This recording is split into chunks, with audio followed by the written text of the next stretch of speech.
I'd like to tell you about the strangest secret in the world. Some years ago, the late Nobel Prize-winning Dr. Albert Schweitzer was being interviewed in London, and a reporter asked him, "Doctor, what's wrong with men today?" And the great doctor was silent a moment, and then he said, "Men simply don't think." It's about this that I want to talk with you. We live today in a golden age. This is an era that man has looked forward to, dreamed of, and worked toward for thousands of years. But since it's here, we pretty well take it for granted. We in America are particularly fortunate to live in the richest land that ever existed on the face of the earth, a land of abundant opportunity for everyone. But do you know what happens? Well, let's take 100 men who start even at the age of 25. Do you have any idea what will happen to those men by the time they're 65? These 100 men who all start even at the age of 25 believe they're going to be successful. If you ask any one of these men if he wanted to be a success, he'd tell you he did. And you'd notice that he was eager toward life, that there was a certain sparkle to his eye, an erectness to his carriage, and life seemed like a pretty interesting adventure to him. But by the time they're 65, 1 will be rich. 4 will be financially independent. 5 will still be working. 54 will be broke. Now think a moment. Out of the 100, only 5 make the grade. Now why do so many fail? What has happened to the sparkle that was there when they were 25? What's become of the dreams, the hopes, the plans? And why is there such a large disparity between what these men intended to do and what they actually accomplished? When we say about 5% achieve success, we have to define success. And here's the best definition I've ever been able to find. Success is the progressive realization of a worthy ideal. If a man is working toward a predetermined goal and knows where he's going, that man is a success. If he's not doing that, he's a failure. Success is the progressive realization of a worthy ideal. Rollo May, the distinguished psychiatrist, wrote a wonderful book called Man's Search for Himself. And in this book he says, the opposite of courage in our society is not cowardice. It is conformity. And there you have the trouble today. It's conformity, people acting like everyone else without knowing why, without knowing where they're going. Now think of it. In America right now, there are over 18 million people 65 years of age and older. And most of them are broke. They're dependent on someone else for life's necessities. Now, we learn to read by the time we're 7. We learn to make a living by the time we're 25. Usually by that time, we're not only making a living, we're supporting a family. And yet by the time we're 65, we haven't learned how to become financially independent in the richest land that has ever been known. Why? We conform. And the trouble is that we're acting like the wrong percentage group, the 95 who don't succeed. Now, why do these people conform? Well, they really don't know. These people believe that their lives are shaped by circumstances, by things that happen to them, by exterior forces. They're outer-directed people. A survey was made one time that covered a lot of men, working men, and these men were asked, "Why do you work? Why do you get up in the morning?" 19 out of 20 had no idea. If you ask them, they'll say, well, everyone goes to work in the morning, and that's the reason they do it, because everyone else is doing it. Now let's get back to our definition of success. Who succeeds? The only person who succeeds is the person who is progressively realizing a worthy ideal. He's the person who says, I'm going to become this, and then begins to work toward that goal. I'll tell you who the successful people are. A success is the school teacher who's teaching school because that's what he or she wants to do. The success is the woman who's a wife and mother because she wanted to become a wife and mother and is doing a good job of it. The success is the man who runs the corner gas station because that was his dream. That's what he wanted to do. The success is the successful salesman who wants to become a top-notch salesman and grow and build with his organization. A success is anyone who is doing deliberately a predetermined job because that's what he decided to do deliberately. But only 1 out of 20 does that. That's why today there isn't really any competition unless we make it for ourselves. Instead of competing, all we have to do is create. You know, for 20 years I looked for the key which would determine what would happen to a human being. Was there a key I wanted to know which would make the future a promise that we could foretell to a large extent? Was there a key that would guarantee a person's becoming successful if he only knew about it and knew how to use it? Well, there is such a key, and I've found it. Have you ever wondered why so many men work so hard and honestly without ever achieving anything in particular, and others don't seem to work hard and yet seem to get everything? They seem to have the magic touch. You've heard them say that about someone. Everything he touches turns to gold. And have you ever noticed that a man who becomes successful tends to continue to become successful? And on the other hand, have you noticed how a man who's a failure tends to continue to fail? Well, it's because of goals. Some of us have goals, some don't. People with goals succeed because they know where they're going. It's that simple. Think of a ship leaving a harbor, and think of it with the complete voyage mapped out and planned. The captain and crew know exactly where it's going and how long it'll take. It has a definite goal. Now, 9,999 times out of 10,000, it will get to where it started out to get. Now, let's take another ship, just like the first, only let's not put a crew on it or a captain at the helm. Let's give it no aiming point, no goal, no destination. We just start the engines and let it go. I think you'll agree with me that if it gets out of the harbor at all, it will either sink or wind up on some deserted beach, a derelict. It can't go any place because it has no destination and no guidance, and it's the same with a human being. Take the salesman, for example. There's no other person in the world today with the future of a good salesman. Selling is the world's highest paid profession, if we're good at it and if we know where we're going. Every company needs top-notch salesmen, and they reward those men. The sky's the limit for them. But how many can you find? Someone once said the human race is fixed, not to prevent the strong from winning, but to prevent the weak from losing. The American economy today can be likened to a convoy in time of war. The entire economy is slowed down to protect its weakest link, just as the convoy had to go at the speed that would permit its slowest vessel to remain in formation. That's why it's so easy to make a living today. It takes no particular brains or talent to make a living and support a family today. So we have a plateau of so-called security, if that's what a person's looking for. But we do have to decide how high above this plateau we want to aim. Now let's get back to the strangest secret in the world, the story that I wanted to tell you today. Why do men with goals succeed in life and men without them fail? Well, let me tell you something which, if you really understand it, will alter your life immediately. If you understand completely what I'm going to tell you from this moment on, your life will never be the same again. You will suddenly find that good luck just seems to be attracted to you. The things you want just seem to fall in line, and from now on you won't have the problems, the worries, the gnawing lump of anxiety that perhaps you've experienced before. Doubt, fear, well, they'll be things of the past. Here's the key to success and the key to failure. We become what we think about. Now let me say that again. We become what we think about. Throughout all history, the great wise men and teachers, philosophers and prophets have disagreed with one another on many different things. It's only on this one point that they are in complete and unanimous agreement. Listen to what Marcus Aurelius, the great Roman emperor, said. A man's life is what his thoughts make of it. Disraeli said this. Everything comes if a man will only wait. I've brought myself by long meditation to the conviction that a human being with a settled purpose must accomplish it, and that nothing can resist a will that will stake even existence for its fulfillment. Ralph Waldo Emerson said this, a man is what he thinks about all day long. William James said, the greatest discovery of my generation is that human beings can alter their lives by altering their attitudes of mind. And he also said, we need only in cold blood act as if the thing in question were real, and it will become infallibly real by growing into such a connection with our life that it will become real. It will become so knit with habit and emotion that our interest in it will be those which characterize belief. And he also said, if you only care enough for a result, you will almost certainly attain it. If you wish to be rich, you will be rich. If you wish to be learned, you will be learned. If you wish to be good, you will be good. Only you must then really wish these things and wish them exclusively, and not wish at the same time 100 other incompatible things just as strongly.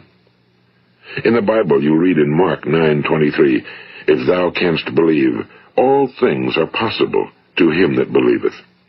My old friend Dr. Norman Vincent Peale put it this way, this is one of the greatest laws in the universe. Fervently do I wish I had discovered it as a very young man. It dawned upon me much later in life, and I found it to be one of the greatest, if not my greatest discovery outside of my relationship to God.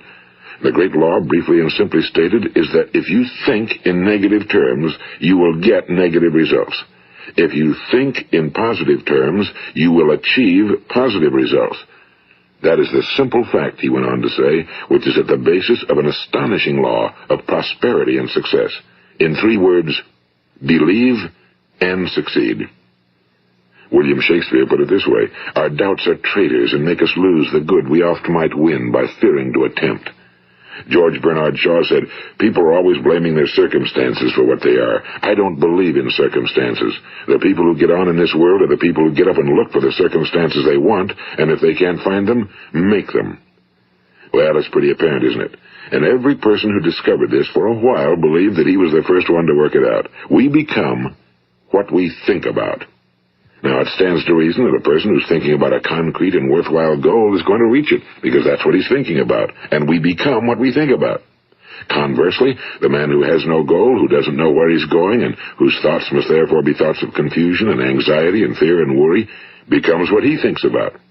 His life becomes one of frustration and fear and anxiety and worry. And if he thinks about nothing, he becomes nothing. Now, how does it work?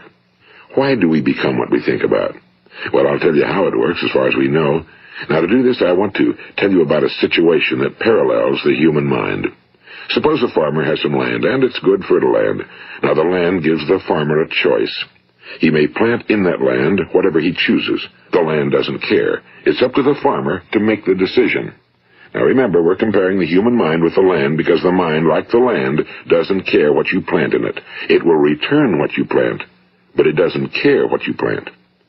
Now, let's say that the farmer has 2 seeds in his hand. One is a seed of corn. The other is nightshade, a deadly poison. He digs 2 little holes in the earth, and he plants both seeds, one corn, the other nightshade. He covers up the holes, waters, and takes care of the land, and what will happen? Invariably, the land will return what's planted. As it's written in the Bible, as ye sow, so shall ye reap. Now remember, the land doesn't care. It'll return poison in just as wonderful abundance as it will corn. So up come the 2 plants, one corn, one poison. Now, the human mind is far more fertile, far more incredible and mysterious than the land, but it works the same way. It doesn't care what we plant. Success, failure.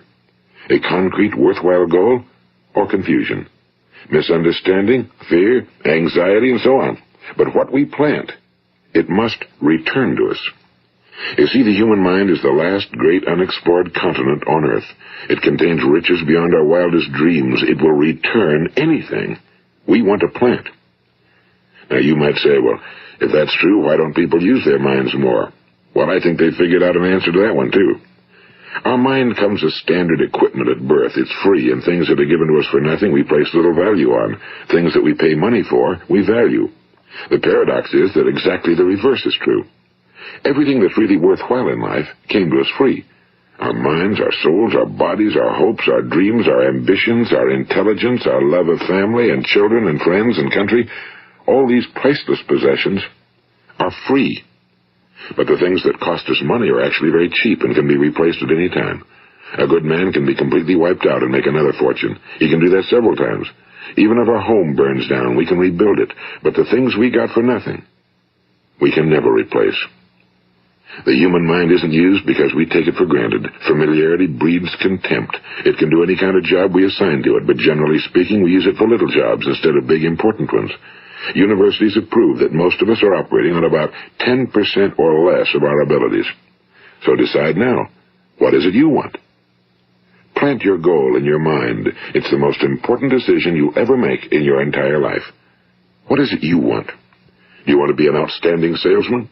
A better worker at your particular job? Do you want to go places in your company? In your community? Do you want to get rich? All you've got to do is plant that seed in your mind, care for it, work steadily toward your goal, and it will become a reality. It not only will, there's no way that it cannot.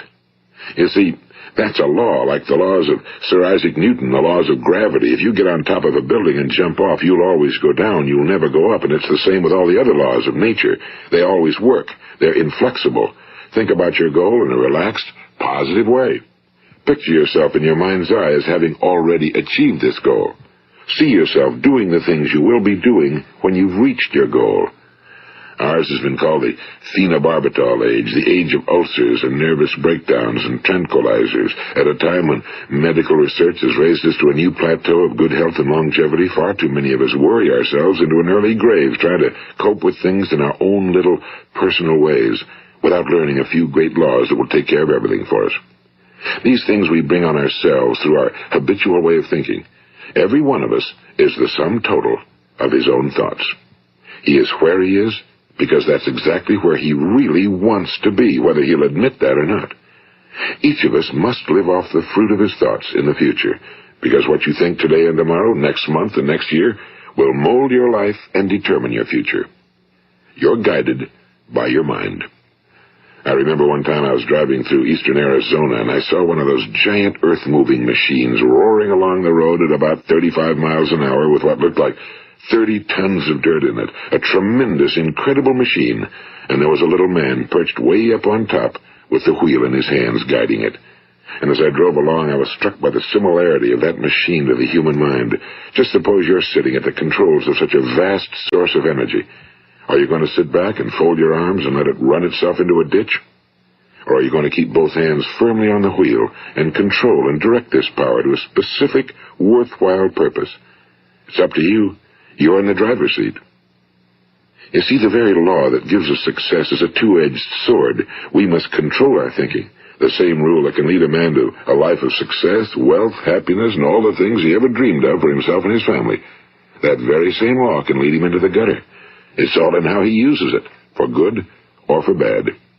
This is the strangest secret in the world. Now, why do I say it's strange, and why do I call it a secret? Actually, it isn't a secret at all. It was first promulgated by some of the earliest wise men, and it appears again and again throughout the Bible, but very few people have learned it, understand it. That's why it's strange, and why for some equally strange reason it virtually remains a secret. I believe that you could go out and walk down the main street of your town and ask one man after another what the secret of success is, and you probably wouldn't run into one man in a month who could tell you. Now, this information is enormously valuable to us if we really understand it and apply it. It's valuable to us not only for our own lives, but the lives of those around us, our families, employees, associates, and friends. Life should be an exciting adventure. It should never be a bore. A man should live fully, be alive. He should be glad to get out of bed in the morning. He should be doing a job he likes to do because he does it well. One time I heard Grove Patterson, the great late editor-in-chief of the Toledo Daily Blade, make a speech, and as he concluded his speech, he said something I've never forgotten. He said, "My years in the newspaper business have convinced me of several things. Among them, that people are basically good, and that we came from someplace, and we're going someplace. So we should make our time here an exciting adventure. The architect of the universe didn't build a stairway leading nowhere." And the greatest teacher of all, the carpenter from the plains of Galilee, gave us the secret time and time again. As ye believe, so shall it be done unto you. I've explained the strangest secret in the world and how it works. Now, on this side, I want to explain how you can prove to yourself the enormous returns possible in your own life by putting this secret to a practical test. I want you to make a test that will last 30 days. It isn't going to be easy, but if you'll give it a good try, it will completely change your life for the better. Now, back in the 17th century, Sir Isaac Newton, the English mathematician and natural philosopher, gave us some natural laws of physics which apply as much to human beings as they do to the movement of bodies in the universe. And one of these laws is that for every action, there is an equal and opposite reaction. Simply stated, as it applies to you and me, it means we can achieve nothing without paying the price. The results of your 30-day experiment will be in direct proportion to the effort you put forth. To be a doctor, you must pay the price of long years of difficult study. To be successful in selling, and remember that each of us succeeds to the extent of his ability to sell. Selling our families on our ideas, selling education in schools, selling our children on the advantages of living the good and honest life, selling our associates and employees on the importance of being exceptional people. To, of course, the profession of selling itself. But to be successful in selling our way to the good life, we must be willing to pay the price. Now, what is that price? Well, it's many things. First, it's understanding emotionally, as well as intellectually, that we literally become what we think about, that we must control our thoughts if we're to control our lives. It's understanding fully that as ye sow, so shall ye reap. Second, it's cutting away all fetters from the mind and permitting it to soar as it was divinely designed to do. It's the realization that your limitations are self-imposed and that the opportunities for you today are enormous beyond belief. It's rising above narrow-minded pettiness and prejudice. And third, it's using all your courage to force yourself to think positively on your own problem, to set a definite and clearly defined goal for yourself, to let your marvelous mind think about your goal from all possible angles, to let your imagination speculate freely upon many different possible solutions, to refuse to believe that there are any circumstances sufficiently strong to defeat you in the accomplishment of your purpose, to act promptly and decisively when your course is clear, and to keep constantly aware of the fact that you are, at this moment, standing in the middle of your own acres of diamonds, as Russell Conwell used to point out. And fourth, save at least 10% of every dollar you earn. It's also remembering that no matter what your present job, it has enormous possibilities, if you're willing to pay the price. Now let's just go over the important points in the price each of us must pay to achieve the wonderful life that can be ours. It is, of course, worth any price. 1. You will become what you think about. 2. Remember the word imagination and let your mind begin to soar. 3. Courage. Concentrate on your goal every day. 4. Save 10% of what you earn. And 5. Action. Ideas are worthless unless we act on them. Now, I'll try to outline the 30-day test I want you to make. Keep in mind that you have nothing to lose by making this test and everything you could possibly want to gain. There are two things that may be said of everyone. Each of us wants something, and each of us is afraid of something. I want you to write on a card what it is you want more than anything else. It may be more money. Perhaps you'd like to double your income or make a specific amount of money. It may be a beautiful home. It may be success at your job. It may be a particular position in life. It could be a more harmonious family. Each of us wants something. Now write down on your card specifically what it is you want. Make sure it's a single goal and clearly defined. You needn't show it to anyone, but carry it with you so that you can look at it several times a day. Think about it in a cheerful, relaxed, positive way each morning when you get up, and immediately you have something to work for, something to get out of bed for, something to live for. Look at it every chance you get during the day and just before going to bed at night. And as you look at it, remember that you must become what you think about, and since you're thinking about your goal, you realize that soon it will be yours. In fact, it's yours really the moment you write it down and begin to think about it. Look at the abundance all around you as you go about your daily business.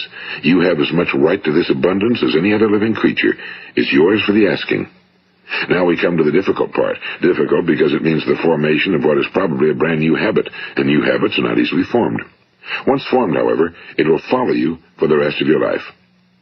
Stop thinking about what it is you fear. Each time a fearful or negative thought comes into your consciousness, replace it with a mental picture of your positive and worthwhile goal. And there will come times when you'll feel like giving up. It's easier for a human being to think negatively than positively. That's why only 5% are successful. You must begin now to place yourself in that group. For 30 days, you must take control of your mind. It will think about only what you permit it to think about. Each day for this 30-day test, do more than you have to do. In addition to maintaining a cheerful, positive outlook, give of yourself more than you've ever done before. Do this knowing that your returns in life must be in direct proportion to what you give. The moment you decide on a goal to work toward, you're immediately a successful person. You are then in that rare and successful category of people who know where they're going. Out of every 100 people, you belong to the top 5. Don't concern yourself too much with how you're going to achieve your goal. Leave that completely to a power greater than yourself. All you have to do is know where you're going. The answers will come to you of their own accord and at the right time. Remember these words from the Sermon on the Mount, and remember them well. Keep them constantly before you this month of your test. Ask, and it shall be given you. Seek, and ye shall find. Knock, and it shall be opened unto you. For every one that asketh receiveth, and he that seeketh findeth, and to him that knocketh it shall be opened. It's as marvelous and as simple as that. In fact, it's so simple that in our seemingly complicated world, it's difficult for an adult to understand that all he needs is a purpose and faith. For 30 days, do your very best. If you're a salesman, go at it as you've never done before, not in a hectic fashion, but with the calm, cheerful assurance that time well spent will give you the abundance in return you deserve and want. If you're a homemaker, devote your 30-day test to completely giving of yourself without thinking about receiving anything in return, and you'll be amazed at the difference it makes in your life. No matter what your job, do it as you've never done it before for 30 days. And if you've kept your goal before you every day, you'll wonder and marvel at this new life you've found. Dorothea Brand, the outstanding editor and writer, discovered it for herself and tells about it in her fine book, Wake Up and Live. Her entire philosophy is reduced to the words, act as though it were impossible to fail. She made her own test with sincerity and faith, and her entire life was changed to one of overwhelming success. Now, you make your test for 30 full days. Don't start your test until you've made up your mind to stick with it. You see, by being persistent, you're demonstrating faith. Persistence is simply another word for faith. If you didn't have faith, you'd never persist. If you should fail during your first 30 days, by that I mean suddenly find yourself overwhelmed by negative thoughts, you've got to start over again from that point and go 30 more days. Gradually, your new habit will form until you find yourself one of that wonderful minority to whom virtually nothing is impossible. And don't forget the card. It's vitally important as you begin this new way of living. On one side of the card, write your goal, whatever it may be. On the other side, write the words we've quoted from the Sermon on the Mount. Ask, and it shall be given you. Seek, and ye shall find. Knock, and it shall be opened unto you. Nothing great was ever accomplished without inspiration. See that during these crucial first 30 days, your own inspiration is kept at a peak. And above all, don't worry. Worry brings fear, and fear is crippling. The only thing that can cause you to worry during your test is trying to do it all yourself.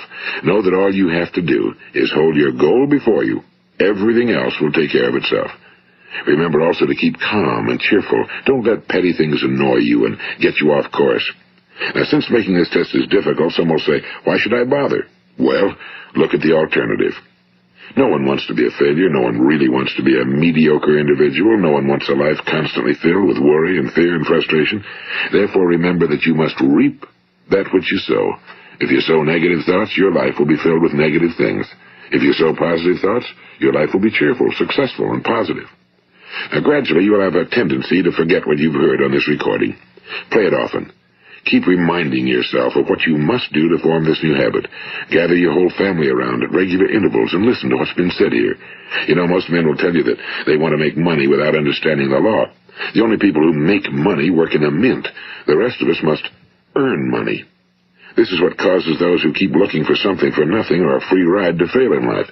The only way to earn money is by providing people with services or products which are needed and useful. We exchange our time and our product or service for the other man's money. Therefore, the law is that our financial return will be in direct proportion to our service. Now, success is not the result of making money. Making money is the result of success, and success is in direct proportion to our service. Most people have this law backwards. They believe that you're successful if you earn a lot of money. The truth is that you can only earn money after you're successful. It's like the story of the man who sat in front of the stove and said to it, "Give me heat, and then I'll add the wood." How many men and women do you know, or do you suppose there are today, who take the same attitude toward life? There are millions. We've got to put the fuel in before we can expect heat. Likewise, we've got to be of service first before we can expect money. Don't concern yourself with the money. Be of service. Build, work, dream, create. Do this, and you'll find there's no limit to the prosperity and abundance that will come to you. Prosperity, you know, is founded upon a law of mutual exchange. Any person who contributes to prosperity must prosper in turn himself. Sometimes the return will not come from those you serve, but it must come to you from someplace, because that's the law. For every action, there is an equal and opposite reaction. As you go daily through your 30-day test period, remember that your success will always be measured by the quality and quantity of service you render, and money is a yardstick for measuring this service. No man can get rich himself unless he enriches others. Now, there are no exceptions to a law. You can drive down any street in America and from your car estimate the service that's being rendered by the people living on that street. Had you ever thought of this yardstick before? It's interesting. Some, like ministers and priests and other devoted people, measure their returns in the realm of the spiritual, but again, their returns are equal to their service. Once this law is fully understood, any thinking person can tell his own fortune. If he wants more, he must be of more service to those from whom he receives his return. If he wants less, he has only to reduce his service. This is the price you must pay for what you want. If you believe you can enrich yourself by deluding others, you can end only by deluding yourself. It may take some time, but just as surely as you breathe, you'll get back what you put out. Don't ever make the mistake of thinking you can avert this. It's impossible. The prisons and the streets where the lonely walk are filled with people who tried to make new laws just for themselves. We may avoid the laws of man for a while, but there are greater laws that cannot be broken. An outstanding medical doctor recently pointed out 6 steps that will help you realize success. 1. Set yourself a definite goal. 2. Quit running yourself down. 3. Stop thinking of all the reasons why you cannot be successful and instead think of all the reasons why you can. 4. Trace your attitudes back through your childhood and try to discover where you first got the idea you couldn't be successful, if that's the way you've been thinking. 5. Change the image you have of yourself by writing out a description of the person you would like to be. And 6. Act the part of the successful person you have decided to become. The doctor who wrote those words is a noted West Coast psychiatrist, Dr. David Harold Fink. Do what the experts since the dawn of recorded history have told you must do. Pay the price by becoming the person you want to become. It's not nearly as difficult as living unsuccessfully. Make your 30-day test, then repeat it again, and each time it will become more a part of you until you'll wonder how you could ever have lived any other way. Live this new way, and the floodgates of abundance will open and pour over you more riches than you may have dreamed existed. Money? Yes, lots of it. But what's more important, you'll have peace. You'll be in that wonderful minority who lead calm, cheerful, successful lives. Start today. You have nothing to lose, but you have a whole life to win. This is Earl Nightingale, and thank you.